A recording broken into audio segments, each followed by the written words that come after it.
زلیخا عزیز متوکل Pakistan Tehreek Insaf ticket holder سابقہ پارلیمانی coordinator C M Balochistan, امید کروں گی سب خیریت سے ہوں گے۔ خان کی ملاقات کے لیے روانہ ہو گئے ہیں۔ آپ کو پتہ ہے شہر بھی پورا بند ہے، علاقے بھی پورے بند کر دیے گئے ہیں اور مختلف وجوہات کی بنا پر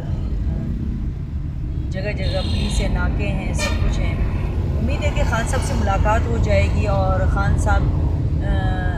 تک میری رسائی ہوگی اور میرے لیے شاید وہ کسی عید یا اس سے کم نہیں ہوگا میرے لیے۔ میں شاید وہ اپنے احساسات بیان نہیں کر پاؤں گی اگر میری خان صاحب سے ملاقات ہوگی۔ میں اپنی قوم کا پیغام لے کر جاؤں گی، میں اپنے لوگوں کی مشکلات وہاں بیان کروں گی، میں لوگوں کے بارے میں بتاؤں گی،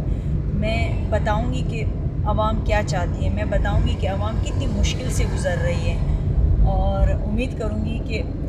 جو کل پرسوں ہمارے ساتھ ہوا ہے، جو خان صاحب کی بہنوں کے ساتھ ہوا، جس طرح انہوں نے خان کی بہنوں پہ پتھراؤ کرنے کی کوشش کی اور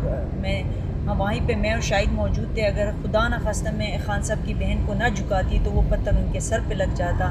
اور وہ گاڑی پہ لگا، جس کے گواہ جو نا سارے لوگ ہیں۔ اور سب سے مجھے بڑا افسوس ہوا ہے ابراہیم لڑکا ہمارا اس وقت جس کو جیل ریمانڈ میں دے دیا گیا، اور آپ کو پتہ ہے وہ بچہ غریب لڑکا تھا، وہ سب کو چائے پلاتا تھا، بڑے دل سے پلاتا تھا اور وہ اپنے ہی پیسوں سے خرید کے لے کر آتا تھا اور اس کا دل تھا کہ خان کے لیے آئے ہوئے لوگوں کو۔ تو میں چاہوں گی کہ ابراہیم کے لیے سب آواز اٹھائیں اور بلکہ جتنے بھی پنڈی کے ہمارے لوگ ہیں وہ جا کر اس کا حال احوال کر، اس کی ضرورتوں کا وہ میری طرف سے میں پوری کوشش کروں گی اس کی جو بھی ضرورتیں ہیں اس کو فراہم کر سکوں اور وہاں تک لے جا سکوں۔ ماریہ بلوچ سے بھی میں انشاءاللہ رابطے میں ہوں گی کہ